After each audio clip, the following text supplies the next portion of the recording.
사울의 정신이 아주 그냥 이상해져서 다윗을 죽이겠다고 혈안이 되어서 지금 뭐 말씀 아주 긴 그 분량을 할애해서 끊임없이 다윗을 죽이려고 그렇게 추적하고 있습니다. 추적이 맞습니까? 추격이 맞습니까? 하여튼 따라붙고 있습니다. 옛날에 우리 영화 그 드라마에 추노라는 게 있었죠. 추노라는 게 있었는데 거의 뭐 추노 같은 느낌이죠. 죽이겠다고 완전히 눈이 뒤집어져 가지고 다윗을 죽이려고 합니다. 오늘 본문 앞에 있는 말씀을 보시면은 얼마나 다윗을 죽이려고 혈안이 되었든지 왕이 되어 가지고 자기 나라를 돌아보지 않고 심지어 국방과 안보도 돌아보지 않고 할 수 있는 그 군대들을 총동원해서 다윗 한 사람을 쫓는 바람에 뭐 경계근무선은 이런 뭐 병사들도 다 불러낸 것 같아요. 그래서 나라가 텅텅 비었어요. 지키는 사람이 아무도 없어. 병사들을 다 끌고 갔기 때문에. 그러니까 그 틈을 타서 이웃하는 그 민족이었던 블레셋 나라가 이때가 그때다 하면서 이제 심지어 사울의 나라를 치러 들어올 지경이었어요. 그래서 다윗을 잡으러 가다가 지금 나라가 블레셋 때문에 지금 큰일 났다 이런 얘기를 듣고 도중에 이제 정신을 차려가지고 다시 나라로 돌아가서 블레셋을 쫓아내고 뭐 이런 일이 있을 정도였습니다. 그리고 또 와서 이번에는 이거 내가 좀 너무 심했나 싶어서 나라는 지키게 해놓고 군대를 다 움직일 수 없으니까 특별히 온 이스라엘 전역에서 특별히 선발해서 이렇게 출연한 특공대 3,000명 정도의 정예부대를 만들어서 다윗을 이제 따라 붙게 되는 장면이 오늘 본문의 이야기입니다. 그래서 오늘 본문이 24장 1절 말씀이 이렇게 시작하고 있는 것입니다. 시작. 사울이 블레셋 사람을 쫓다가 돌아오매 어떤 사람이 그에게 말하여 이르되 보소서 다윗이 엔게디 광야에 있더이다. 그러니까요, 블레셋 사람들이 나라를 치고 있다, 빈 나라를 치고 있으니까 사울이 정신을 차려가지고 이거 큰일 날 뻔했다고 집을 지키려고 또 쫓아갔단 말입니다. 그 집을 또 이제 다 지켜놓으니까 또 다윗에 대한 이야기를 또 들었어. 누가 또 얘기해 준 겁니다. 엔게디 광야에 있나이다 이렇게 그 장소를 말해주니까 또 그 마음속에 이 다윗을 잡아야 되겠다는 이는 막 또 복잡한 마음이 생겨가지고 이 버릇을 놓지 못하는 거예요. 거의 습관이 되었어요.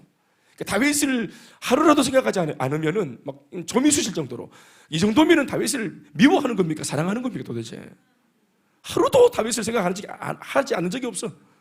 그리고 다윗이 있다 그러면 어디라도 쫓아가요. 어디라도 쫓아간다. 밤이든 낮이든 태평양을 건너 인도양을 건너서라도 그냥 쫓아가는 거예요. 이게 사랑의 관계인지 이게 미움의 관계인지 나중에 헷갈릴 정도입니다. 그 정도로 너무 이게 지나칠 정도로 집착에 가까운 이런 정신병에 가까운 이런 모습을 이제 띠고 있는 사울을 봅니다. 완전히 빗나간 한때 쓰임받았던 하나님의 사람의 몰골을 우리가 오늘 이런 본문에서 보는 겁니다. 사울은 다윗이 엔게디 광야에 있다는 정보를 접수하자 다윗을 죽일 목적으로 따로 선별하여 세운 3,000명의 특공대를 이끌고 소위 들염소 바위라고 하는 곳으로 쳐들어갑니다. 다시 한번 더 1절과 2절 같이 붙여서 함께 한 목소리를 읽겠습니다. 시작. 사울이 블레셋 사람을 쫓다가 돌아오매 어떤 사람이 그에게 말하여 이르되 보소서 다윗이 엔게디 광야에 있더이다 하니 사울이 온 이스라엘에서 택한 사람을 3,000명을 거느리고 다윗과 그의 사람들을 찾으러 들염소 바위로 갈새 이렇게 되어 있습니다. 여기서 말하는 들염소는 그냥 음매하는 그런 염소를 말하는 게 아니고 특별히 그 암벽 위에 사는 아주 가파른 암벽 위에 어떻게 저기에서 있을 수 있나 싶을 그런 암벽 위에 사는 산양을 말하는 겁니다. 산양. 그러니까 그 지명의 이름처럼 이 장소는 큰 바위가 무더기로 산을 이루고 있었던 지형인지라 바위에 사는 사냥대나 살뿐 사람이 거처하기에는 거의 불가능해 보이는 그런 처소였습니다. 사울은 그런데 이런 곳이니까 다윗이 안 피했겠나, 그러니까 이런 곳이야말로 다윗과 그의 무리가 숨어 있을 곳이라 확신을 했고 그래서 그 지역 구석구석을 살피던 중에 드디어 굴 하나를 발견하게 됩니다. 3절 말씀 상반절에 길가 양의 우리에 이른즉 굴이 있는지라 하면서 말이죠. 그 사냥대가 오르내리는 거대한 바위 틈바구니 속에 굴 하나를 발견했습니다. 실제로 그 동굴 깊숙한 곳에는 이게 뭐 알고 그랬는지 모르겠지만 실제로 그 굴에는 오늘 다윗의 일행들이 숨어 있어요. 사실은. 그러니까 다윗의 일행들의 입장에서는 굴 바깥에서 갑자기 사울의 목소리가 들려오고 3,000명의 군사들의 목소리가 들려오고 저기 굴이 있다, 저기 아니야? 이러면서 막 굴 얘기를 하는 것을 막 굴 안에서 들었을 때 굴 안에서 갇혀 있는 이 사람들은 진짜 오갈 데가 없는 그런 이제 완전 어려움을 당한 입장이었겠죠. 아주 그냥 갑자기 뒤통수를 맞는 그런 날벼락의 순간이었을 겁니다. 그래서 모두가 다 할 수 있는 한 입을 들어막고 더 깊은 굴속 깊은 곳까지 다 이렇게 막 뒷걸음질 치면서 입을 틀어막고 숨도 안 쉬고 그러면서 막 어두운 굴 속으로 계속 깊이 들어가는 그런 모습이었을 것입니다. 그리고 바깥에서 웅성웅성거리는 이런 모습이었을 것입니다. 실제로 사울이 여기 아닐까 했던 그 굴은 실제로 다윗과 다윗의 일행이 있었던 곳이었어요. 잘 찾아온 곳입니다.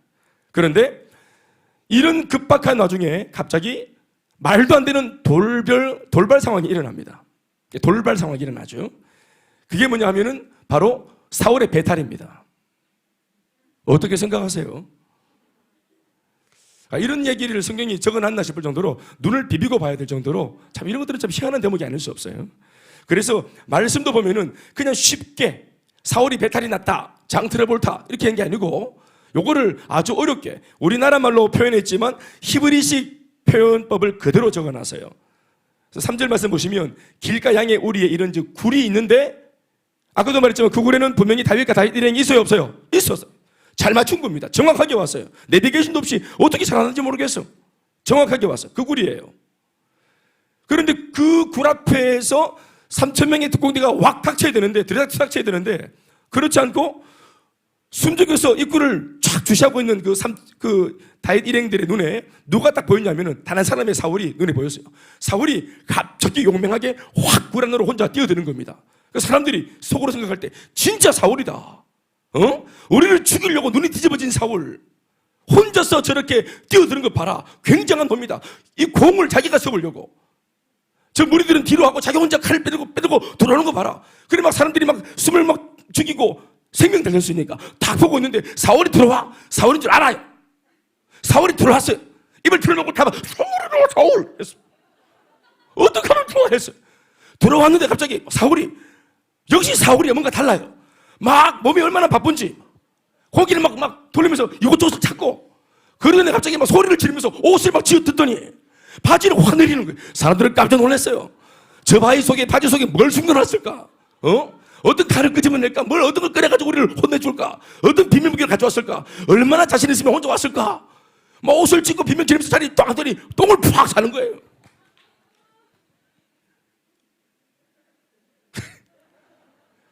그 입을 막았던 그들이 코를 막기 시작했습니다.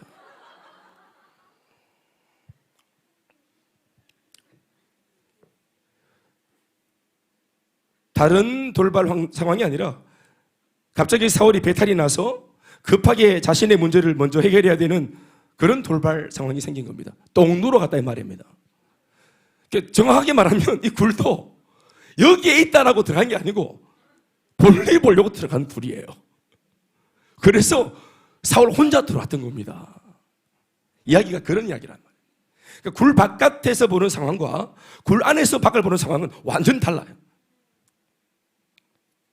3절 말씀 다 같이 읽어볼까요? 끝까지 시작. 길가 양의 우리에 있은 이런즉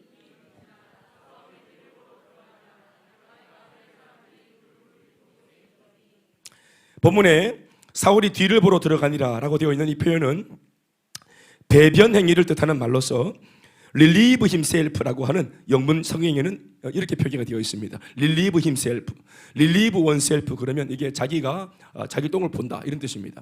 그러니까 히브리식 표현으로는 발을 가리운다, 또 자기 뒤를 본다 이런 식으로 몇 가지의 그 화장실 그 모습을 표현하는 것들이 있어요.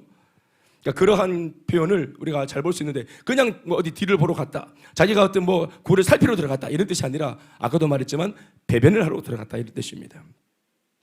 그렇게 간절히 찾았던 다윗, 블레셋에게 막 나라를 막 그냥 막 빼앗길 위기까지, 나라의 명운까지도 다 내맡기고 오로지 다윗을 찾겠다고 혈안이 되어 있던 사울, 그렇게 찾고 싶었던 다윗, 그 다윗을 찾아 이 험한 바위산을 다 뒤지고 뒤져 간신히 다윗 무리가 피해 있을 법한 은신처, 가능성이 높은 은신처 이 동굴을 발견했고, 또 실제로 그 동굴 속에는 다윗 일행이 꼼짝없이 잡힐 찰나에 놓여 있었는데 이제 다 끝났는데 이런 다급하고 중요한 타이밍에 사울의 배변 욕구가 이를 틀어버리고 맙니다. 상황이 배변이라고 하는 지극히 개인적인 용무였던지라 얼마나 이것보다 더 개인적일 수 있습니까? 예? 제 아무리 사울에게 충동심이 있는 죽음으로 삼고 목숨 거는 3,000명의 용사라도 여기까지 따라갈 수 있겠어요? 진짜로 이거는 뭐 너무너무 막 진짜 나 혼자의 순간입니다. 예. Only alone. 네. Absolutely aloone입니다. 완전히. 누구도 함께 할 수 없는 자기만의 고독한 시간, 은밀한 시간. 그러니까 지극히 개인적인 용부였던지라 3,000명의 천하없는 특공대라도 전부 굴 밖에 있을 수밖에 없었고 굴 속에는 사울만 홀로 들어가게 되면서 사울은 그 순간 오롯이 이렇게 지금 변을 보는 이 순간 혼자 있게 되는 상황이 만들어졌죠. 철저한 혼자. 볼일을 보기 위해 굴 안에 혼자 있게 된 사울이야말로 그 순간, 지금 볼일 보는 바로 그 순간 오히려 다윗 일행에게 큰 화를 당할 수 있는 역전의 상황에 놓이게 된 것입니다. 뜻밖에도 그 한 번의 배변이 만들어 놓은 역전의 상황이었습니다. 다윗의 모습을 위협하던 천하를 호령하는 사울이 지금 배탈 때문에 상황이 역전이 된 이 상황 보세요. 그러니까 하나님이 일하심이라는 것이 얼마나 대단합니까? 하나님이 원수를 잡아뜨리는데 필요로 하시는 것이 보시면 알겠지만 대단한 무기나 그 사람보다 더 강력한 무기나 전술이나 이게 아닙니다. 그러니까 상대방 원수의 장을 틀어서 갑자기 막 그들이 몰려오면서 그들이 누군지 아시겠죠? 밖에 있는 3,000명 말고 안에 있는 3,000명. 그들이 막 몰려오면서 갑자기 막 대장을 하나님이 만지시고 직장을 만지시고 관략권의 힘을 막 푸시면서 막 새어나오게 하시면서 이 중요한 시간에 왕이 막 배에 힘을 주고 막 여봐라 해야 되는데 여봐라 이렇게 크게 말도 못하고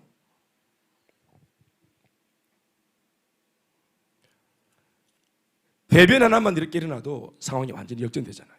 사람의 인생이라는 것이 이런 것입니다. 이런 장면들을 보면 하나님께서 당신의 백성들을 보호하시고 지키시기 위해 어떻게까지 역사하시는가 하는 생각을 하게 됩니다. 백성을 보호하시기 위해 때로는 하나님께서 시간을 멈추기도 하셨어요. 하늘의 태양을 멈추시는 거 보셨죠? 또 홍해를 가르시거나 대단하지 않습니까? 10가지의 천재지병, 10가지의 재앙을 쏟아부어서 원수를 공격하시고 재앙하시고 징벌하시고 백성들을 구원하시는 일, 천지를 움직이시는 일, 이런 어마무시한 역사를 동원하시기도 하지만 백성을 돕기 위해서 오늘처럼 나를 죽이려고 드는 원수의 장이 갑자기 탈이 나게 만들어서 결정적인 일을 그르치게 만들고 타이밍을 뺏어버리고 심지어 상황을 역전시켜버리는 분이심도 보게 되는 것입니다. 이것으로 사소하지만 디테일한 하나님의 일하심 앞에서 절로 미소가 지어지기도 합니다. 원수가 별게 아니라는 거예요. 원수 이기는 게 별게 아니라는 거예요. 문제 해결하는 것이 별게 아닐 수 있다. 아멘입니까? 아니나 다를까 이 장면을 숨죽이고 보고 있던 다윗의 무리들은 바로 이 순간이야말로 하나님께서 사울을 죽일 수 있게 만들어주신 절호의 찬스다라고 한 목소리로 말하면서 다윗을 은근히 부추기까지 합니다. 부추깁니다. 4절 말씀 보면 그렇죠. 다 같이 시작. 다윗의 사람들이 이르되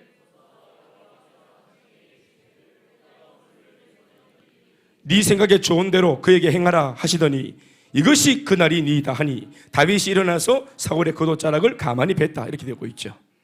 힘들고 어려운 중에도 생각해 보세요.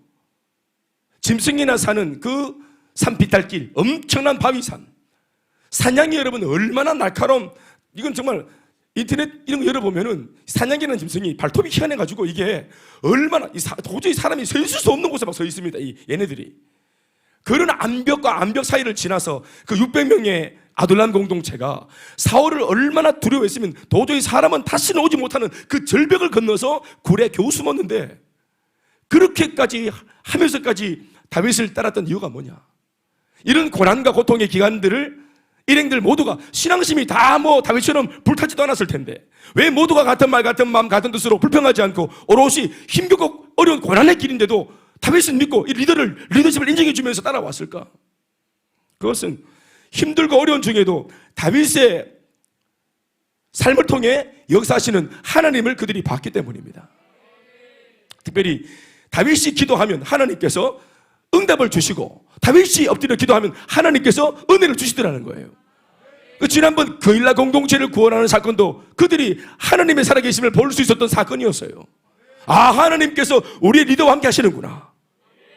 이걸 보니까 따라오는 양떼들은 믿음이 다윗처럼 없지만 리더 가운데 역사하시는 주님을 보니까 보여주니까 따라가는 것입니다. 한마디로 말하면 그들이 이 모든 고난을 견뎌낼 수 있었던 단 한 가지 이유는 하나님으로부터 받은 약속 때문이에요. 오늘 말씀에 그걸 말하잖아요. 백성들이 내가 원수를 네 손에 넘기리니. 원수가 누굽니까? 사울입니다. 내가 원수를 네 손, 다윗입니다. 내가 사울을 다윗 너한테 넘기리니 다윗아 네 생각에 좋은 대로 사울에게 행해라 라고 하는 이 기도 제목이, 이 응답이 바로 그것입니다. 이게 약속이에요. 언젠가인지 모르겠지만 다윗이 기도 중에 혹은 꿈을 통해 하나님으로부터 받은 이 응답, 자기도 자기지만 따르는 식구들을 생각해서라도 주님 언제까지입니까? 주여 나를 돌아보소서 기도했더니 하나님께서 기도의 응답인지 아니면 음성인지 꿈인지 한번 응답을 주셨거든요. 말씀으로. 그리고 다윗이 용기를 주기 위해서 이 기도 응답에 대한 내용을 백성들 모두에게 말해줬어요. 하나님께서 내한테 주신 약속의 말씀, 아니 우리 모두에게 주신 약속의 말씀입니다. 이 약속의 말씀을 붙들고 응답될 줄로 믿고 우리 견뎌보자. 아멘입니까? 하나님의 약속이 있으면 견딜 수 있어요. 하나님의 사람은 하나님의 약속이 있으면 참을 수 있단 말이에요. 그래서 이 다윗이 개인적으로 받았던 기도 제목 응답을 백성들, 그 아둘람 공동체들 모두가, 다윗의 사람들 모두가 다 공유하고 있었어요. 그걸 그들이 합창을 했습니다. 합창을. 그들이 아침마다 일어나서 기상하고 나서 함께 다 같이 외치는 구호가 그겁니다. 구호 준비 할렐루야 하고 내가 원수를 네 손에 넘기리니 네 생각에 좋은 대로 그에게 행하라. 그때가 온다. 따라합시다. 그때가 온다. 이게 그들의 구호예요. 구호. 이것 때문에 살았어. 나 안 해! 하고 갈 때마다 눈물 닦아주면서 네 약속의 말씀 잊었나? 구호 한번 시작해봐. 구호 시작! 구호 외치다가 돌아오고. 이 구호가 생명의 말씀이었어요. 이 구호로 신방 갔어요. 신방 가서 이 구호를 외쳐주면 다시 눈이 뜨는 거예요. 우리 윤경기 고사님 다시 훈련의 자리에 오시고, 우리 안 오시던 김경희 자매님 다시 이래 또 금요일에 오시고, 이 구호를 외쳐주면 안 하던 거 하는 거예요. 아멘, 아멘.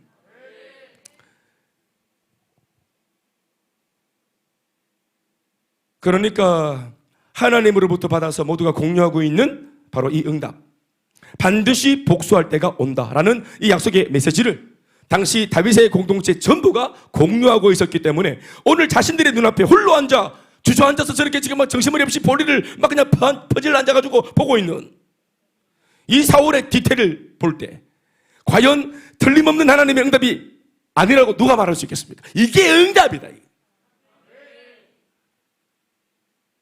사울 똥 눈다. 지 혼자. 저 똥 싸다 죽을 거다 지금. 모두가 사울의 똥 냄새를 맡는 순간 막 스멜. 이게 응답이라는 거예요. 원수를 하나님 우리 손에 붙이셨다 오늘. 어쩌면 다윗도 사람인지라 자신의 눈앞에 보이는 이 상황, 자신의 무리와 똑같이 안 바뀌었어요? 사람인데 똑같은 것을 보고 똑같은 것을 생각 안 했겠어요? 그래서 그도 이 상황이 어쩌면 하나님이 주신 응답의 기회라고 생각을 했던 것으로 여겨져요. 그러니 그 자리에서 주저하지 않고 칼을 뽑아 들고 사울에게로 단숨에 접근하지 않았겠습니까? 다윗이 칼 들고 쫓아가는 행동이 사람들이 고백하는 고백과 다윗의 행동이 한숨에, 사절 한숨에 이루어지잖아요. 한 번 더 사절을 읽어보시겠습니까? 다윗의 사람들이 이르되 보소서 여호와께서 당신에게 이르시기를 내가 원수를 네 손에 넘기리니 네 생각에 좋은 대로 그에게 행하라 하시더니 이것이 그날이니이다 하니 다윗이 일어나서 사울의 겉옷자락을 가만히 뱉다. 보십시오. 다윗의 움직임 속에 백성들의 그 고백들이 한복한 것이라 이 말입니다. 이제 들고 있는 이 칼로 눈 딱 감고 단 한 번만 원수의 목에 칼을 꽂아 넣으면 이제까지의 모든 고난과 수고가 끝날 수 있고, 이거 아멘 하십시다. 한 방이면 고난이 끝나. 또 한 방이면 앞으로의 전망도 좋아질 수 있고, 이 한 방이면 하나님이 주신 천재 1호의 기회가 이게 이루어질 수 있겠지. 그게 눈앞에 손끝에 지금 기회가 찾아왔습니다. 그런데 다윗은 어떻게 합니까? 애써 뽑아던 자신의 칼로 퍼즐 앉아있던 사울이 볼일 보고 있는 동안 뒤로 가서 사울의 목에 칼을 꽂는 것이 아니고 사울의 배에다가 칼을 꽂는 것이 아니라 고작 사울의 옷깃 한 자락을 베어내는 것으로 끝을 내버리고 돌아옵니다.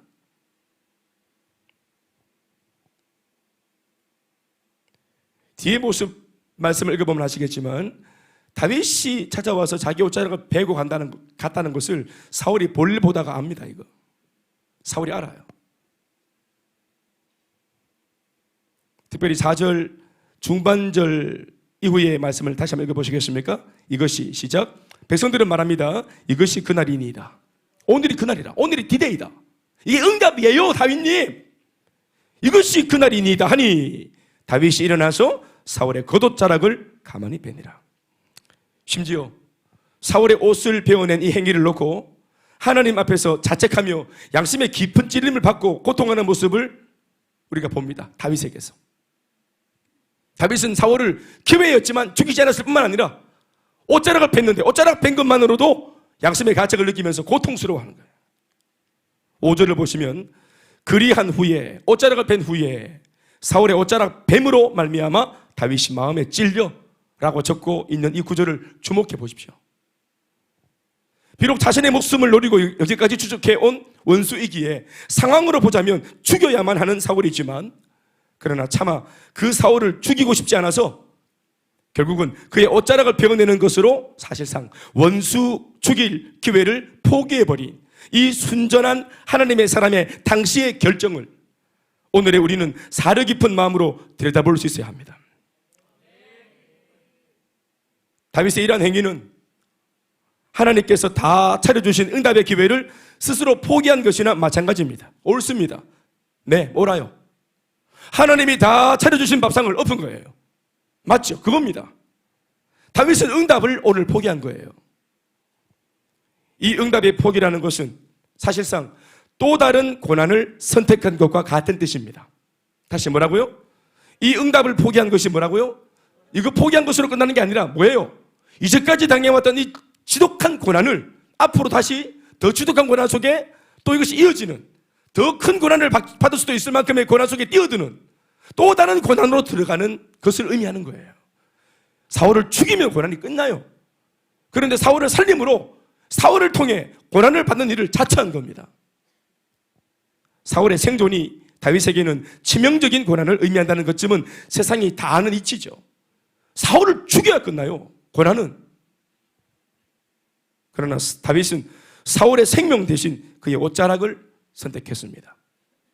그리고 그 옷자락 하나 들고 다시 고난과 역경 속으로 자진해서 들어갑니다. 다윗은 원수를 죽이고 얻는 편안한 삶 대신 원수로 인해 고난을 당할지라도 의로운 삶을 결정한 것입니다. 다윗은 단순히 인간적인 연민이나 정 때문이 아니라 하나님의 말씀에 잇대어 사울을 살렸다고 본문은 적고 있습니다. 6절 말씀을 읽어보십니다. 시작. 자기 사람들에게 이르되 내가 손을 들어 여호와의 기름 부음을 받은 내 주를 치는 것은 여호와께서 금하시는 것이니 그는 여호와의 기름 부음을 받은 자가 됨이니라. 다시 아멘합시다. 하나님께서 하나님의 기름 부음 받은 종을 치는 것을 기뻐하지 않는다. 여러분, 하나님께서 기름 부음 받는 그런 직분이 세 가지가 있다 그랬죠. 구약에는 하나는 왕직, 하나는 제사장직, 하나는 선지자. 이 세 직분의 공통점이 뭐냐 하면 왜 기름 부음을 받냐면 기름 부음의 의미가 뭐예요? 선지자가 주의 종이 가서 왕에게 감람류에 순전한 감람류를 이렇게 붓는데 그 기름 붓는 행위가 뭘 말하는 거예요? 이게 영적으로 말하자면 하나님께서 이 사람을 하나님의 대리자로 삼는 임관식입니다. 임직식. 내 일을 대신하는 공식적으로 내가 이 사람이 나의 일, 하나님의 일을 대신하는 하나님의 대사, 암베세더. 그래서 기름을 부었다. 이 기름이 뭘 의미합니까? 어노인팅. 신약에서 말하면 성령의 임재입니다. 성령의 충만을 말하는 것입니다. 성령의 권세와 권위를 덧입고 신분이 영적으로 달라진 것을 말하는 거예요. 실제로 왕, 제사장, 선지자라고 말하고 있지만 우리가 말하는 이 표현보다 훨씬 더 깊고 오묘한 영적인 의미를 가지고 있는 이름들이에요. 그러니까 이들을 기름 부음 받은 사람을 욕보이는 것은 기름을 부으신 하나님을 욕보이는 것과 똑같은 것입니다. 똑같은 것이라. 그러니까 하나님 자신을 모욕한 것으로 하나님이 간주하시는 거예요.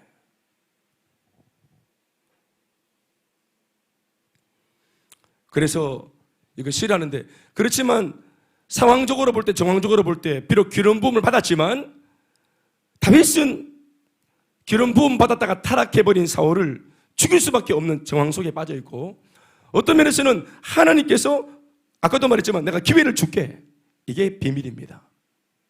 이게 진짜 비밀이에요. 아까 우리 다윗이 기도 응답 받아가지고 백성들과 나누었던 그 응답 있죠? 그걸 다시 한번 열어보십시다. 이 응답이 그냥 쉬운 단순한 응답이 아니라 이게 비밀한 응답이고, 여기에 암호가 있는 이게 응답이에요. 암호가 들어있는 응답이라고.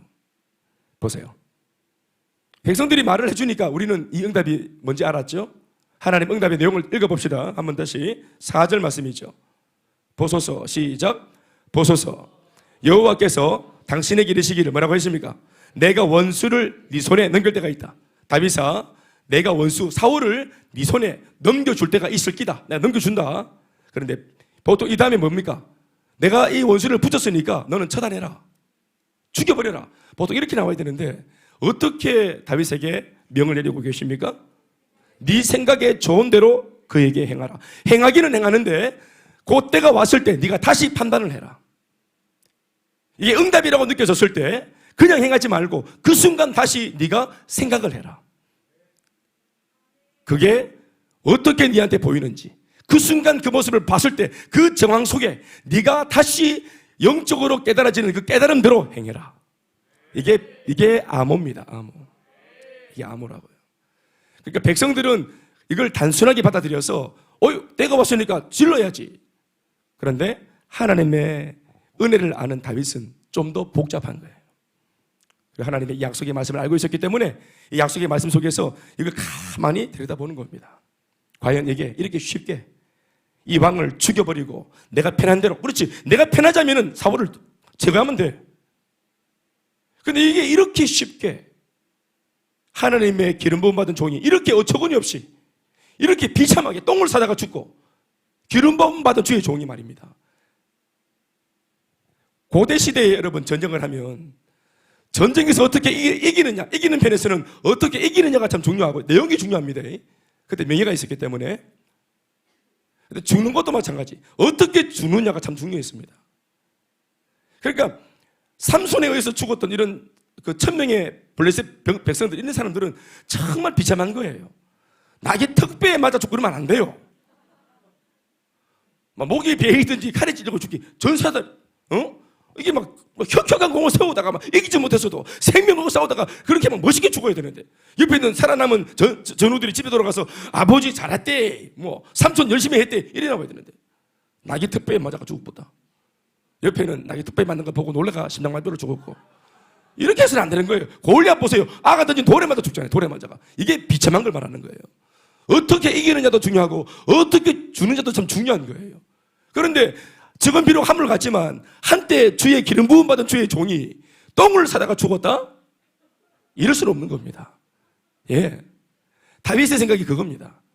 아무리 이 사람이 타락했지만 하나님의 종인데 이렇게 비참하게 죽어도 되겠나?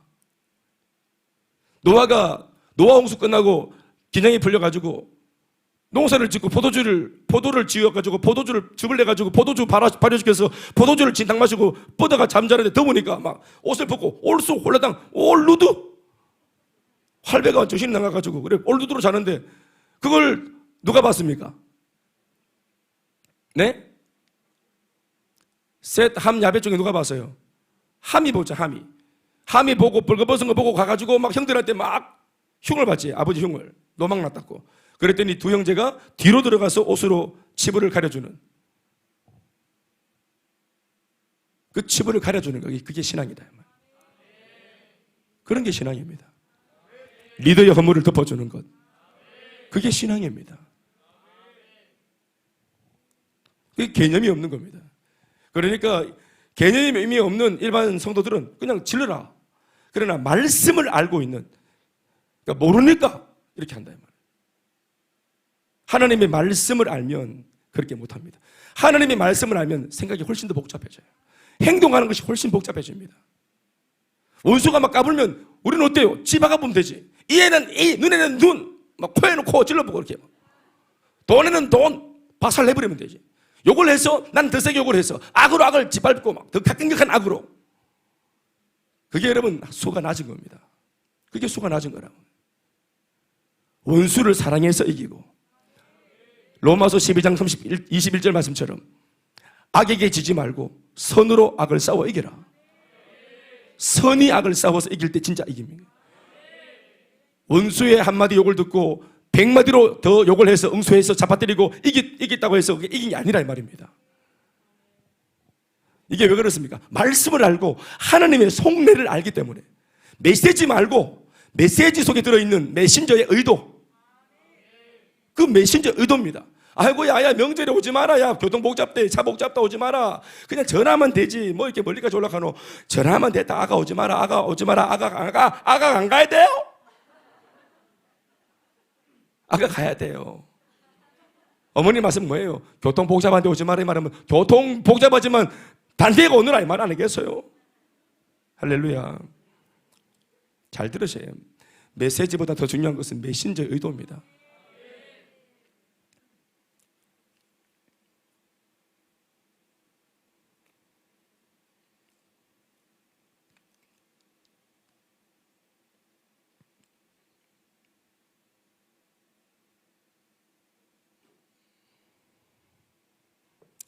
다윗은 단순히 인간적인 연민이나 정 때문에 사울을 살려준 것이 아니라고 말씀을 드렸습니다. 하나님의 말씀에 띄어서 말씀에 순종하여서 그렇게 한 것입니다.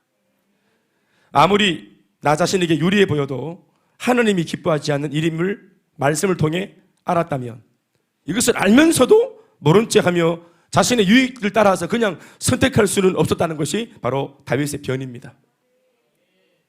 심지어 이와 같은 이유를 들어 자신의 일행들한테도 사울을 해치지 못하도록 만류합니다. 가르치죠. 7절 말씀입니다. 다 같이 시작. 다윗이 이 말이 뭡니까? 기름 부음 받은 자를 절대로 해야만 안 된다. 하나님 원하시는 것이 아니다. 하나님께서 우리를 너무 위하셔서 그렇게 해도 좋은 것처럼 말씀하셨지만 그것은 하나님이 우리를 사랑하셔서 하시는 하나님의 언어고 하나님의 배려고 배려받는 우리가 그 배려를 마음대로 써먹는 것이 아니라 우리도 하나님께서 우리를 사랑해서 참 하지 못하신 숨겨져 있는 말, 그 내막을 읽어내야지. 아멘입니까? 성도들이 한 번씩 애처로운 말을 할 때 그냥 인간적으로 목사로서는 그렇죠. 아유, 그런 말 씻어. 뭐, 왜 하겠습니까? 근데 그게 사실 우리가 진짜로 해야 할 말은 아니잖아요. 사실 속내는 뭡니까? 그럼에도 나와서 예배하십시다.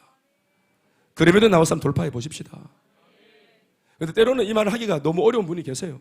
누가 봐도 정말 한 주 내내 너무 힘겹게 살았어요. 네. 한 주 내내 그냥 방구석에 뒹굴다가 온 분 아니에요. 진짜 누가 봐도 객관적으로 봐도 너무 치열하게.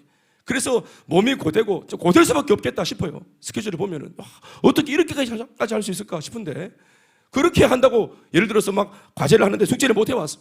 네. 그걸 놓고 이해합니다. 이거 막 그래도 패스합시다. 이렇게 하면은 기준이 다 무너지는 것이라. 이걸 너무 알지만 그런데 이거 있어요. 성적으로 우리가 제자 훈련해 보면은 성적으로 절대로 사람의 어떤 그런 그 신앙의 진위를 우리가 파악하는 거 아닙니다. 이거 체크는 하지만 이걸 해왔는 결과물로 보는 것이 아니에요. 왜냐하면 사람마다 스케줄이 다 달라요. 사람들마다 일주일 살아가는 삶의 현장이 다 달라요. 어떤 환경임에도 불구하고 어느 정도까지 하려고 했는가? 그런 그 마음이 읽혀지는 거 아니겠어요? 주님이 중심을 보는 거 아니겠습니까? 그래서 우리가 이거 하나님 앞에 체크할 때는 때로는 숙제 아니었거든. 거기다 적어 놓으세요. 중심이라고 적어 놓으세요. 목사님 제 중심을 봐달라고 중심이라고. 그럼 제가 밑에다가 과락이라고 적어. 너무 미안하지만 니도 내 중심을 좀 봐도 이렇게. 그러나 그럼에도 주님은 중심을 보십니다. 그러니까 7절 말씀에 다윗이 이 말로 자기와 똑같이 내가 원칙대로 말씀에 입각하여 이렇게 했듯이 내 좋은 대로 안 하고 하나님 좋으신 대로 내가 말씀을 통해 알았기 때문에 내가 들은 말씀대로 행했던 것처럼, 그러니 너희들도 자기 사람들을 그마에 뭐라 했습니까? 사울을 해하지 못하게 하니라. 우리 함께 죄짓지 말자. 그래, 맞아. 이 사람 죽여버리면 우리가 편하겠지. 어제까지의 고난이 그쳐지겠지. 고향으로 돌아갈 수도 있겠지. 그런데 하나님이 기뻐하지 않는다면 우리 그런 거 하지 말자. 예수를 믿어도 자기 희생이 없고, 예수를 믿어도 자기 헌신이 없이 그저 편하게 신앙생활을 하려고 드는 값싼 복음, 값싼 신앙을 추구하는 현대의 그리스도인들에게, 또 오늘 우리 모두에게 큰 울림과 찔림을 주는 대목이 아닐 수가 없습니다. 신앙생활 쉽게 하는 거 아닙니다.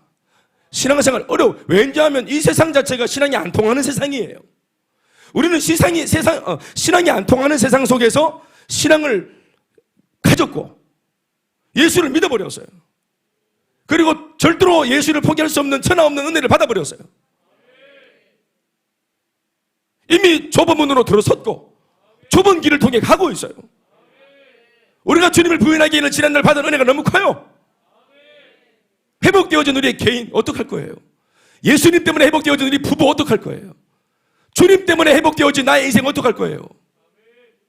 이거 전체를 어떻게 부인하겠습니까? 부인할 수 없다면 비록 불편해져 있지만 이 세상이 예수 믿는 바람에, 그러나 불편함을 감수하고 믿음을 지키는 것이 맞는 도리인 줄 믿습니다. 여러분, 편하게 사는 것이 인생의 목적이 아닙니다. 불편해도 우리 마음에 평강이 있으면 되는 겁니다. 몸이 편한 것은 편안이지만 하나님이 주시는 복음은 우리 마음을 평강으로 인도하십니다. 평강으로. 그러나 사실 다윗을 사랑하고 믿고 신뢰하기 때문에 지금 이곳 염소들이나 사는, 들염소나 사는 이 어둡고 차가운 굴속까지 따르고 있던 다윗의 일행들, 그들은 아무리 다윗이 신앙 얘기해도 그래도 인간인지라 다윗의 이 같은 행동에는 틀림없이 동의하기가 쉽지 않았을 겁니다. 심지어 이 상황은 여러 정황으로 볼 때 하나님께서 고생하는 자신들에게 주신 천재 1호의 기회이자 응답이라는 것에 대해서 모두가 거의 100% 확신을 하고 있었기 때문에 다윗이 뜻밖의 행동을 해버리고 기회를 포기해버리고 하나님 뜻이다 뭐다 해버리니까, 또 이런 중에도 신앙 얘기를 해버리니까 어이없고 황당한 입장이었을 겁니다. 속으로 말이죠. 또 하나님이가, 또 신앙이가, 누구는 하나님 없고 누구는 신앙 없나? 작작해라, 작작. 언제까지 해? 이런 상황을 알았기에 다윗도 서둘러 자신의 행동의 이유를 알렸던 겁니다. 그들에게. 다시 말씀드리지만 그 이유가 뭡니까? 다윗이 설명할 때 어떻게 설명하고 있습니까? 하나님의 말씀을 지키기 위함이었다고 말하지 않습니까? 죄의 종에게 손댈 수 없다. 하나님의 기름 부음 받은 종을 평신도가 함부로 재단하고 판단하는 것도 죄스러운데 그런 인물에게 칼을 대어 목숨 뺏는 일은 하나님 앞에 죄를 짓는 행위임을 천명했던 것입니다. 잠시의 위기를 넘기고 우리 평생 하나님 어떻게 불라 하노? 실용적이고 합리적인 결정 대신 다윗은 불변하는 신앙의 원칙을 자신을 따르는 무리에게 몸소 가르치고 있습니다. 여러분, 정말로 좋은 리더입니다. 아시겠습니까? 당장 막 손에다가 뭘 쥐어주는 리더가 아니라 올곧은 리더, 하나님 앞에 칭찬 듣도록 만들어주는 영적인 리더, 편리하도록 예수 믿자고 종용하는 리더 말고 불편해도 기도로, 말씀으로, 예배로, 전도와 선교로, 얼마나 그게 불편하고 불합리하고 비현실적입니까? 그런데 그 속에 주님의 칭찬과 복과 또 하늘의 은혜가 있는 줄 믿습니다. 그러니까 그러한 삶으로 인도하고 그걸 알려주는 리더, 그것을 결정하는 것은 여러분들의 몫이고, 그러나 적어도 알고 있다면, 리더쯤 되었다면 이것을 말하지 않고서는 견딜 수 없어야 되겠죠. 자기는 기마이가 좋은 거예요. 다 이해해주고. 목사님 또 행복 모임 말씀하시네. 나 진짜 힘들어 죽겠는데. 리더가 하는 말이, 목사님 원래 그렇게 간다. 이맘때쯤 항상 그 하는 말이야. 괜찮아. 이때까지 우리 교회에서 뭐 행복을 안 하다고 뭐 이렇게 쫓겨난 사람 아무도 없어. 괜찮아. 그냥 적당히 이렇게 구호 외치고 소리 지르고 그러면 다 지나가는 거야. 야, 역시 리더님밖에 없다고. 내 마음 알아주는 분은. 그러면 목사님 나쁜 놈, 리더님 좋은 놈. 잘한다? 우리 여기 체주사님도 계시는데 환자가 막 폐병 환자 사기 말기에 환자가 담배를 막 피는데 간호사한테 들켰어. 간호사한테 200원 주면서 비밀로 해달라고. 우리끼리만 알자고. 아유 좋다 하면서. 그 주치의한테는 절대로 말해주지 않고 자기들끼리만. 왜 의사 쌤은 나한테 담배 못 피게 하는지 모르겠다. 이 간호사는 이렇게 친절한데. 그게 친절한 겁니까? 그건 진짜 나이팅게일이 아니라 그냥 게일입니다.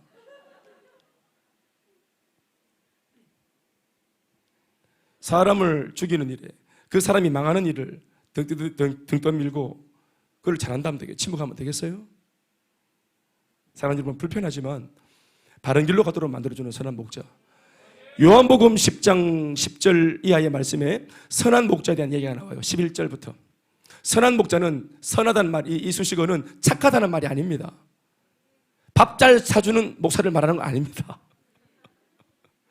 그 말씀 그대로 말하면 이렇게 표현하고 있죠. 선한 목자는 이리가 오면 생명을 걸고 목숨을 걸고 양을 지키거니와 사꾼은 이리가 오면 달아나느니라. 선하고 안 선하고의 차이가 뭡니까? 착한 거 말하는 겁니까? 말을 뭐 부드럽게 말하는 거 말하는 겁니까? 그게 아닙니다. 생명을 걸었나? 양에게 생명을 걸었나? 양을 지킬 준비가 돼 있나? 시간과 몸과 네 물질을 던질 준비가 돼 있나?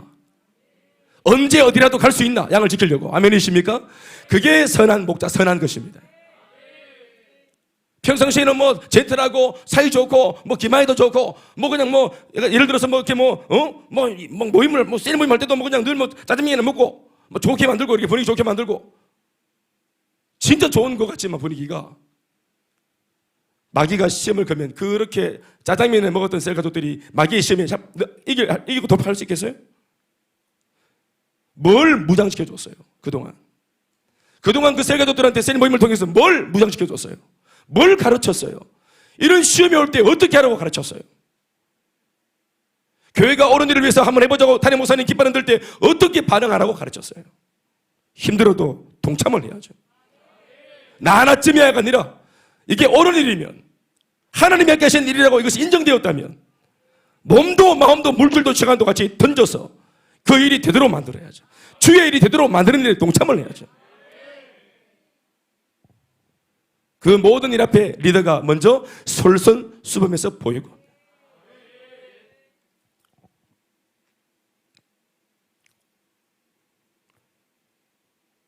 이것이 신앙입니다. 내 좋을 대로 내 편한 대로 하자면 나 자신을 불편하게 하고 거추장스럽게 하는 이 원수 사울을 응답 혹은 기회라고 하는 이름으로 처단해버리면 그만둘 수 있지요. 하지만 신앙의 진수는 내가 서로 불편하다고 하더라도 내가 서로 다시 고난 가운데 들어간다고 하더라도 하나님의 기쁨과 영광을 위하여 가르쳐주신 그 말씀대로 사는 것, 그것이 바로 신앙입니다. 이것을 3000년 전의 인물이었던 다윗이 신앙 안에서 우리를 가르치고 있습니다. 하나님의 사람은 말씀으로 사는 것입니다. 내 귀에 들린 대로 몰랐다면 모를까, 알았다면, 배웠다면, 들었다면 들은 말씀대로 행해야 되는 것입니다. 말라기서를 잠시 인용해서 읽어보시면 구약성경 제일 마지막 말라기서가 끝나고 난 뒤 신약성경 마태가 아니라 신약성경은 마가복음부터 시작합니다. 마가복음이 딱 시작되어지는 그 기간이 400년입니다. 400년 동안 하나님이 침묵합니다. 이거는 이제 중간기, 구약과 신약 사이의 중간기, 침묵기 이렇게 표현하는데 그 400년. 요 말라기가 말씀을 전하고 난 뒤에 400년 침묵을 하는 마지막으로 구약을 정리하면서 했던 하나님의 호소의 소리. 그래서 의미가 있는 이 말라기 1장 13절 한 절만 읽어보시겠습니까? 이 말라기를 읽어보면 삶을 사는 것도 가르쳐 주신 말씀대로 살지 않고 예배를 드리고 제물을 드려도 가르쳐 주신 말씀대로 하지 않고 그저 자기 마음대로 지 편한 대로 예수 안 믿는 건 아니에요. 예수 믿고 신앙생활 하지만 지 마음대로 하나님께서 신앙의 원칙을 정해놓고 질서 속에서 이렇게 믿으라 하는데 지는 지 편한 대로, 지 좋은 대로, 지 좋을 때에, 지 좋은 방법으로 내 멋대로 믿겠다고 우겨대는 이러한 거짓된 예배자들을 놓고 하나님께서 한탄하시며 하셨던 말씀의 한 대목입니다. 1장 13절 말씀. 1장 전체가 그런 말씀이지만 이 한 절만 읽어보면 대발 확 옵니다. 다 같이 시작. 만군의 여호와가 이르노라. 다 같이 읽으십시다. 시작.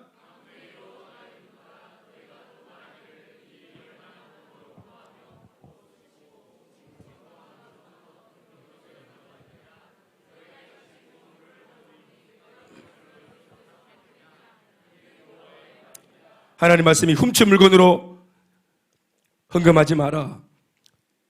짐승을 가져올 때 가장 흠이 없는, 가장 값지고 최상품의 가치를 가지고 있는 네가 아끼고 보호하는, 애지중지하는 그런 재물을 하나님께 바쳐라. 극상품을 바쳐라. 그런데도 저는 거, 병든 거, 장애가 있는 거, 하자가 있는 거, 돈 안 되는 거 버리느니 예배 때 써버리자. 하나님 줘버리자. 교회에다 줘버리자. 거의 폐기물 처리하듯이, 쓰레기 소각하듯이 그렇게 하나님 앞에 이런 것들을 들고 나왔다 이 말입니다. 지 편한 대로. 이러한 것들을 통해서 이들의 그 당시 사람들의 마음이 얼마나 부패했는지, 얼마나 신앙을 가졌어도 하나님 마음을 아프게 했는지. 하나님 마음을 아프게 하는 것은 불신자가 아니에요, 여러분. 하나님 마음이 제일 썩어 문드러지게 만드는 사람들은 불신자가 아닙니다. 예수를 믿어도 이렇게 믿는 사람들이에요.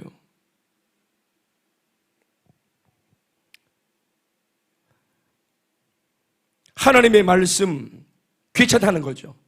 교회의 가르침과 지도 귀찮다는 거죠. 목회자의 가르침 귀찮다는 거죠. 이것을 놓고 성도들이 하는 말과 비슷한 얘기를 그 시대에도 하고 있잖아요. 뭐라고 그들이 말합니까? 이 일이 얼마나 번거로운고, 이거 하지 마라, 저거 하지 마라, 이렇게 해라, 저렇게 해라. 하나님의 말씀이랍시고 막 목회자가 던지는 이 가르침들에 대해서 백성들이 했던 말입니다. 이 얼마나 번거로운고. 그러면서 코웃음을 줬다는 거예요. 하나님 말씀 앞에. 하나님 말씀이 번거롭답니다. 나 이렇게 말해주고 싶어요. 네가 오늘 그렇게 번거롭다고 말하는 그 하나님의 예배가 지난날 네가 처음 예배를 경험했을 때, 야, 우리 교회 정말 예배가 좋아요 라고 말했던, 나를 살린다고 말했던 그 예배다. 저는 실제로 이런 대화를 성도들과 해본 적이 있습니다. 목사님, 이 비전 정말 사람을 시급하게 만든다고. 지사님 기억 안 납니까? 불과 몇 년 전에, 지금 오늘 당신이 비아냥거리는 이 비전 때문에 당신은 평생에 내가 생명 걸 비전을 발견했다고 감격했던 이 비전이 바로 그 비전입니다. 행복 모임 이게 뭡니까? 이거 또 해야 됩니까? 불평합니까? 오늘 여러분들이 불평하는 그 행복 모임 때문에 지난날 당신이 이 행복 모임으로 살아났잖아요.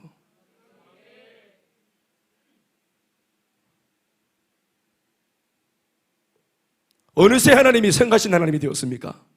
나를 구원하셨던 그 하나님이, 내 생명을 드려도 아깝지 않다고 노래했던 그 하나님이 이제는 번거로워졌습니까?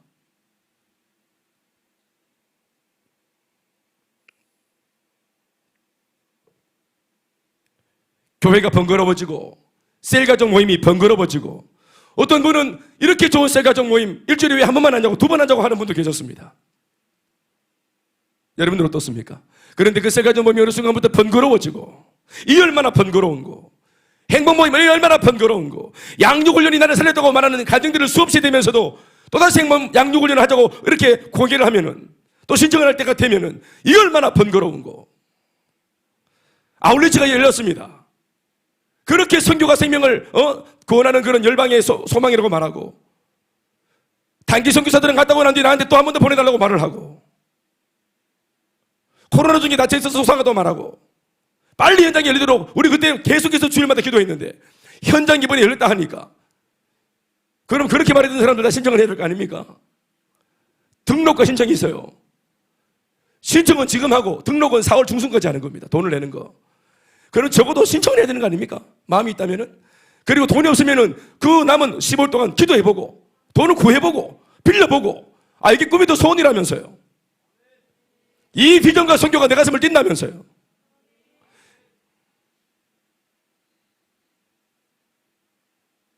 (1년에) 한 번쯤은 가겠다고 말씀하지 않았습니까?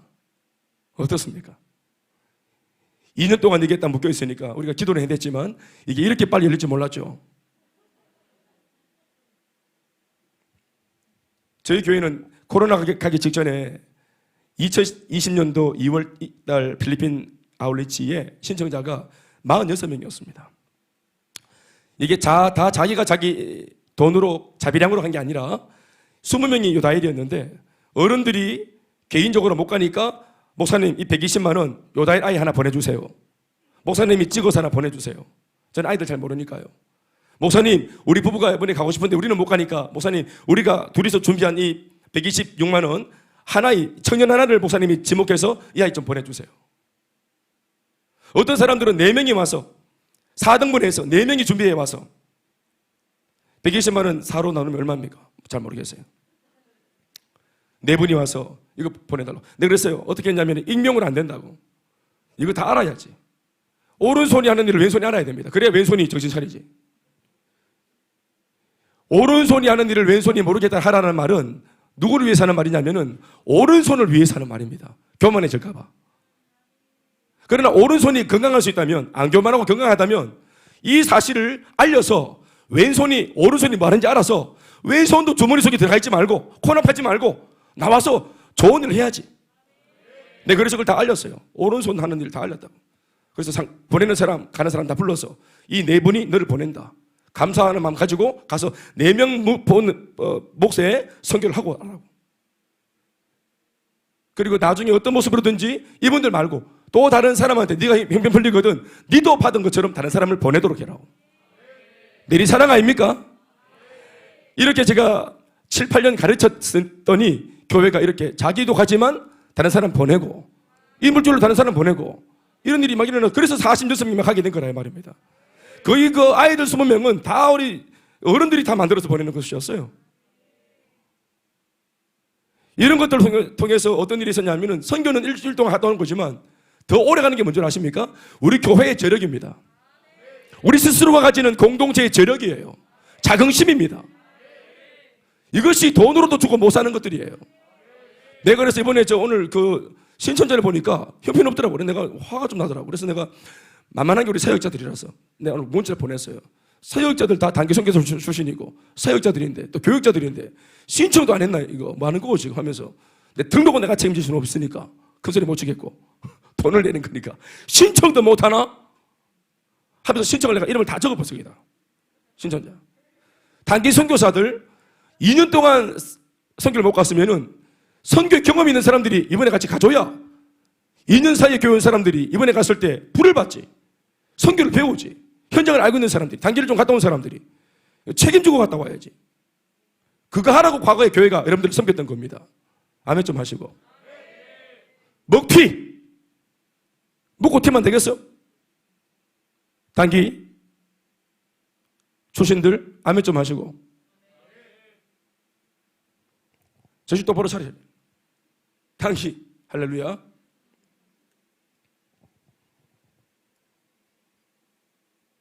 그래서 제가 막 그냥 임의대로 그냥 신청자 다 적었었죠. 이 있는 사람은 전화 나한테 따로 하고 이 사람들 다 신청자다. 이 있으면 전화 아직까지 안 왔어요. 빌려라. 알바에서 갚아라. 가장 가치 있는 투자다. 교회의 존재 목적이 선교라 했단 말입니다. 이거 마르고 닳도록 얘기했죠. 도전하셔야 되죠. 그래서 이번에 갔다 오신 분들이 또 은혜를 받아서 또 나누고 또 다음에 가고자 하는 분들에게 불을 붙이고 할 것처럼 해야 됩니다. 제가 느끼는 바는 틀림없이 이번에 선착순 70명인데 여타 다른 교회들이 적극적으로 그렇게 신청을 하지 않을 것 같습니다. 느낌에. 이번에도 집중훈련 우리가 현장에 와라 했더니 우리 교회가 제일 많이 신청했어요. 전국에서. 2등이 목포 성현교회. 목사님 이 방송 듣고 계세요? 우리가 1등. 우리 30명. 고작 30명 했는데 막 우리가 전국에서 1등 해보다. 마찬가지입니다. 이 전체적인 분위기가 코로나 중에 우리가 너무 기가 이제 죽고 이게 지금 이미 습관이 되었어요. 습관이. 그래서 아마 이번에 나중에 모르겠지만 지금 처음에 이제 쉬다가 갑자기 워밍업 없이 하자 할 때 누가 딱 뛰어들겠어요. 그러나 코로나 중에도 우리가 받은 은혜가 있죠. 우리는 코로나 중에도 쉬지 않고 주님으로부터 은혜를 받았잖아요. 가속이 붙어 있잖아요. 그러면 계중에 가석이 붙어있고 은혜를 더 받은 교회가 헌신을 하고 본을 보이고 더 뛰어드는 게 마땅하지 않겠습니까? 그래야 본부에서도 힘을 얻겠지요. 그게 제가 가진 생각입니다. 얼마나 참 건강한 생각인지 모르겠네요.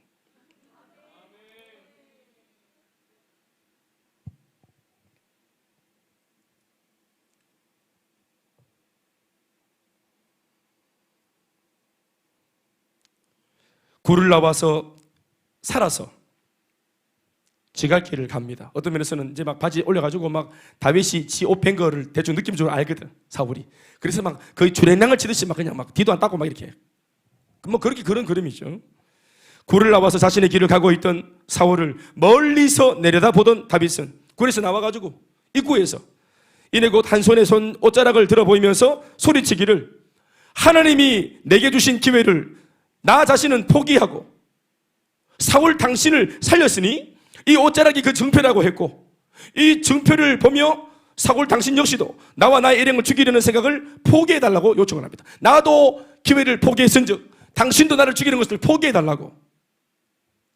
그걸 8절부터 11절까지 옷자락을 보이면서 얘기하는 겁니다. 그러니까 옷자락이 증거가 된 겁니다. 사울을 뵐 수 있었는데 옷자락을 배웠다. 이 옷자락이 가지는 상징입니다. 기회를 포기한 것, 당신의 생명을 살렸다는 증거. 옷자락은 뜻밖에도 사울에게 화해와 회복을 요구하는 일에 매우 중요한 증표가 되어 줬습니다. 옷자락은 사울에 대한 다윗의 용서와 화해를 의미하는데, 이 옷자락이 없었다면 다윗의 속내를 표현해서 보여줄 방법이 없었을 것인데, 이 옷자락이 있었기 때문에 다윗의 말이 참이라는 사실이 증명이 될 수 있었던 것입니다. 옷자락. 아멘입니까? 잘 잘랐죠. 하나님의 말씀을 따르고 신학의 원칙을 따르면 당장에는 융통성이 없어 보이고 심지어 어리석어 보이기도 하지만, 그러나 결국에는 상황을 주도할 수 있는 기회의 주도권이 그 사람한테 주어집니다. 특권이 그 사람한테 주어집니다. 본인에게 영적 권위가 생겼잖아요. 내가 먼저 베풀고 내가 먼저 배려하고 내가 먼저 기회를 포기함으로 살려주니까 이 관계의 주도권이 내한테 오잖아요. 그래서 먼저 화해를 외치잖아요. 옷자락을 근거로. 사실은 여러분, 왕이 백성을 용서하고 말고 그 왕이 결정하는 거예요, 원래는. 그런데 백성이, 아직까지 다윗은 백성이죠. 백성이 사위가 장인한테, 백성이 왕한테 먼저 제안하잖아요. 이 특권이 옷자락이 주는 특권입니다. 먼저 사랑한 사람, 먼저 용서한 사람, 더 많이 배려한 사람에게 하나님이 영적인 주도권을 주는 겁니다. 여러분, 부부 사이에도 써먹을 수 있길 주 이름으로 축원합니다. 용서하고 배려한 사람한테 영적인 주도권이 넘어가는 거예요. 내가 이렇게 져주니까 진짜 막 상대방한테 주도권이 간 게 아닙니다. 하나님은 내 편이라. 져야만 승리하는. 아멘. 앉아서 하니까 이런 것도 되는 것 같아요.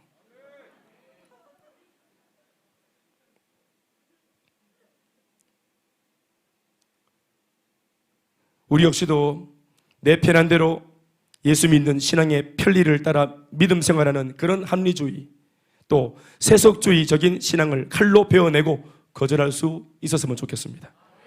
내 마음대로 하고 싶은 그 유혹의 옷자락을 말씀의 칼로 잘라내고 그것을 증거로 삼아 이 땅에서 우리가 어떻게 주님을 믿으며 살고자 했었는지 그렇게 고백하는, 그 눈에 안 보이는 진심을 눈에 보이는 이 잘라낸 옷자락으로 주님 앞에 보여드릴 수 있는 참 신앙의 사람이 될 수 있기를 바랍니다. 이 타락한 세상 속에서 참되게 신앙생활을 하고자 하는 우리 성도들의 손에는 언제나 자신의 내면의 욕망과 치열하게 싸우다 잘라낸 옷자락이 늘 들려 있어야 합니다.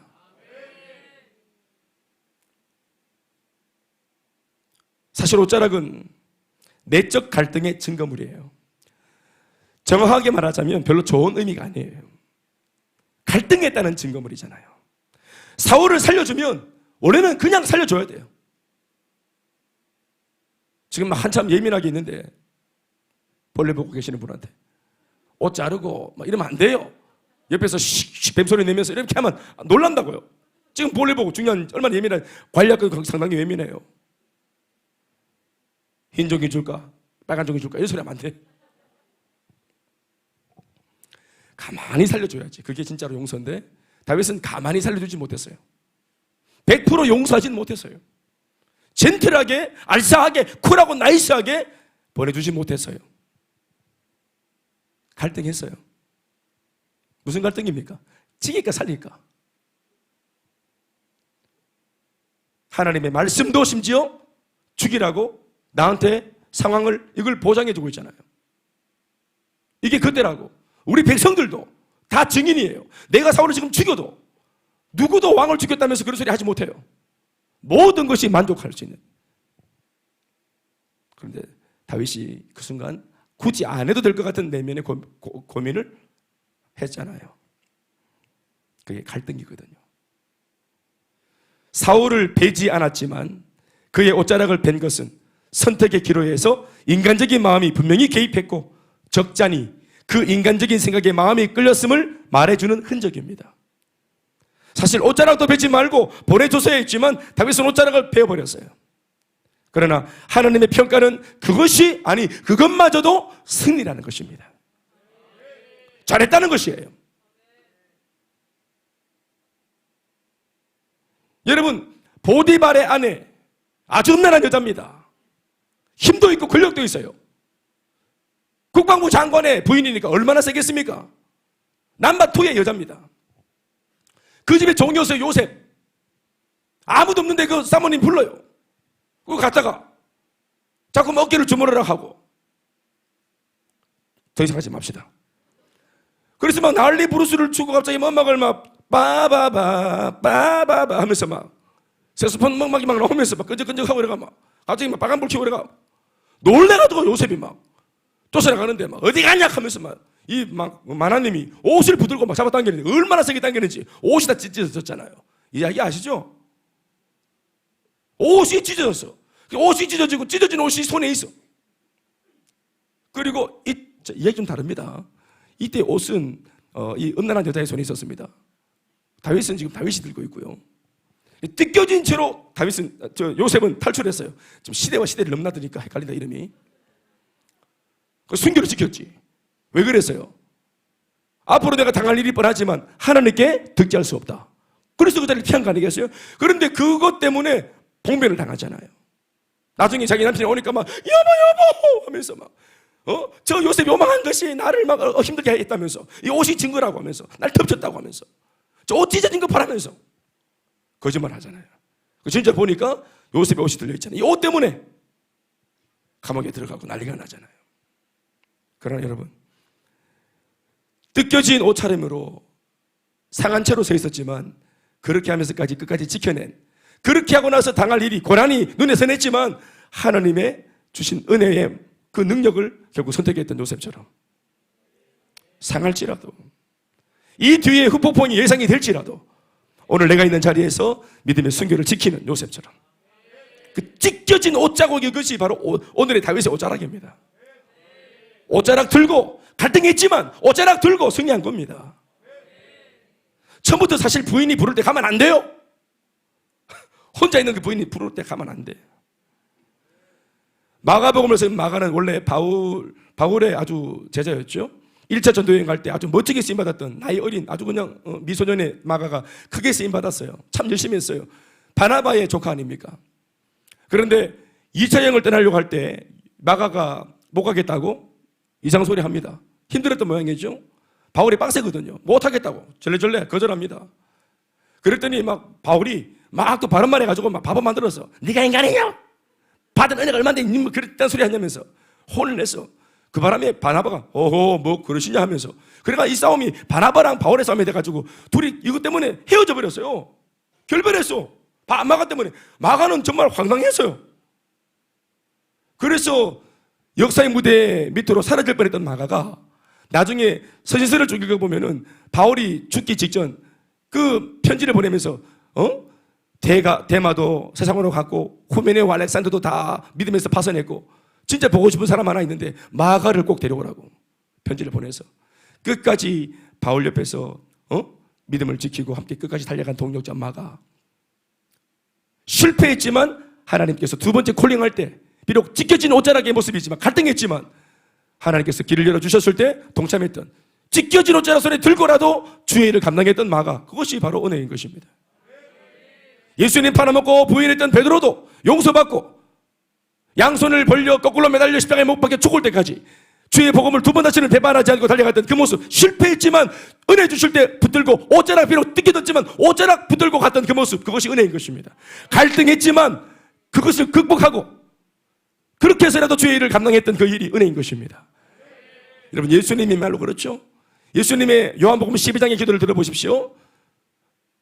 그분이 죽음을 앞에 놓고 뭐라고 기도합니까? 아버지여, 내가 주는 게 두렵습니다.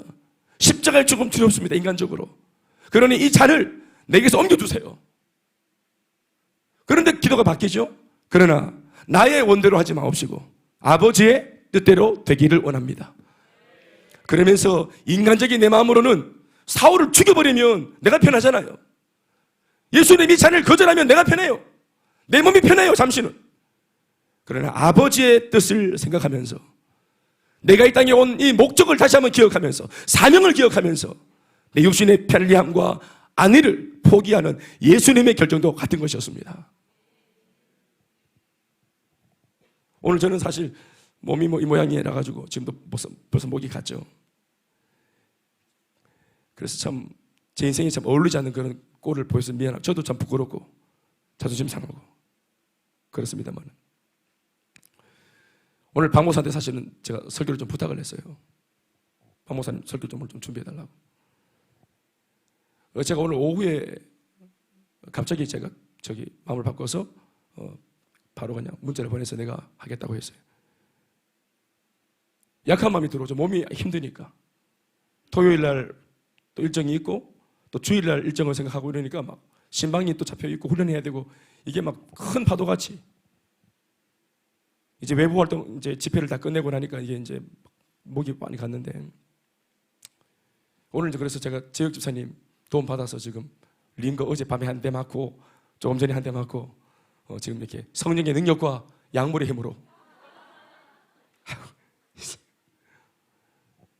근데 제 마음이 이렇게 약해집니다. 그래서 오늘 좀 쉬었으면 좋겠다 이런 마음이 생기고, 또 옆에 우리 또 옆에 계신 우리 사역자들도 목사님 쉬소 이렇게 말하더라고.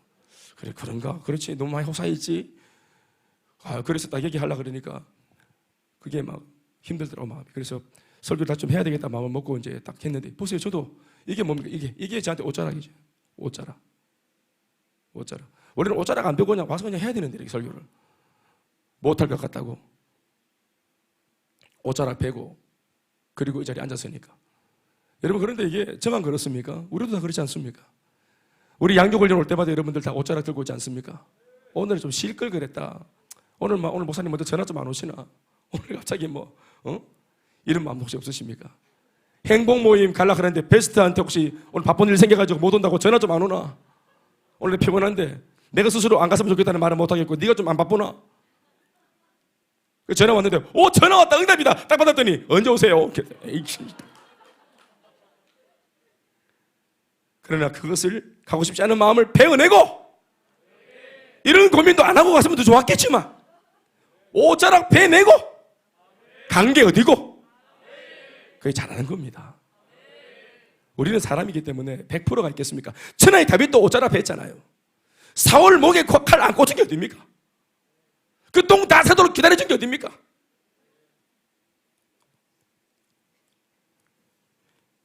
말씀 뵙겠습니다. 여러분도 마찬가지인 것 같습니다. 예배의 원칙을 사수하고, 또 목사님이 금년 들어 특별히 예배를 강조하시고 연초부터 성수주의 정도가 아니라 그냥 주의를 거룩하게 지키자 정도가 아니라 예배 성수주의라 타이틀을 바꾸어서 예배를 통해서 우리 한번 주의를 지켜보자. 내 할 도리 다 하고 한번 예배로 치고 빠지지 말고 주일 온종일 예배에 한번 빠져보자. 그래봐야 두 번의 예배인데 천없는 은혜를 받고, 우리는 주님 앞에 예배자로 섰고, 전도를 왜 하노? 예배자로 세우기 위해 전도를 하고, 선교를 왜 하노? 예배가 없는 곳에 예배를 세우기 위해 선교를 하는 거고, 신앙의 핵심이 예배인데 우리가 예배를 이렇게 고작 한 2시간짜리 한 게, 교회가 이렇게 함께 예배 드리자고, 결국 예배는 예배자가 있어야 예배가 되는 것인데, 이렇게 예배 성수주의를 외쳤다고 하니 또 여러분들 마음속에 그래 한번 해보자 하는 결단을 내리시고, 이렇게 예배의 원칙을 지키려다가 혹은 이해를 못하는 사람들한테 혹은 심지어 가까이 있는 가족들한테 한 소리를 들었다면, 그러면서도 교회에 나와서 예배를 드리고 있다면, 그렇게 받은 수모와 모욕이 바로 옷자락입니다. 옷자락 들고 예배하셔도 됩니다. 셀가족 모임의 원칙을 지키려다가 몸의 피곤을 감내했다면 그 피곤이 옷자락입니다. 오늘 좀 쉬었으면 좋겠다. 아이 별나다. 아까도 제가 뭐라고 했습니까? 번거롭다. 나를 살리고 나한테 은혜를 끼치고 나를 행복하게 만들어줬던 셀 모임이라도 때로는 번거로울 때가 있잖아요. 번거롭다. 그런데 내 감정 무시하고 내 받은 은혜를 기억해서 그런 갈등도 없이 나서면 더 좋았겠지만, 사람인지라 쉬었으면 좋겠는데 하다가 옷자락을 베고 아니야 가야지 하고 옷자락을 들고 셀 모임 왔다면 그 모습이 바로 은혜인 것입니다. 신앙 성장과 변화를 위해서 양육 훈련의 원칙을 지키려다가 많은 수고를 했다면, 일하고 와서 숙제하랴, 책 읽으랴, 후기 적고 또 복음을 전하고 행복 모임하고 또 예배를 참석해서 여러 가지 또 동참하고 몸부림치고 그렇죠. 한번 해보겠다고, 제자의 도리를 지켜보겠다고 그렇게 수고했다면 그 수고가 옷자락입니다. 주님의 가르침을 원칙 삼아 내가 먼저 사랑하고 용서하려고 하다가 오해와 수모를 당했다면 그 오해와 수모가 옷자락입니다. 이와 같이 편리한 신앙이 아니라 사울을 죽여버려서 내 편리해지는 거, 목사님 주시는 말씀을 무시해버리고 하나님의 말씀을 외면해버리고 성령의 감동을 짓밟아버리고 사울을 베듯이 감동도 베고 말씀도 베고 목사님의 가르침도 베고 세례대의 권면도 베버리고, 그렇지, 이런 것들을 다 베버리고 내가 편하면 좋지만 그게 망하는 겁니다.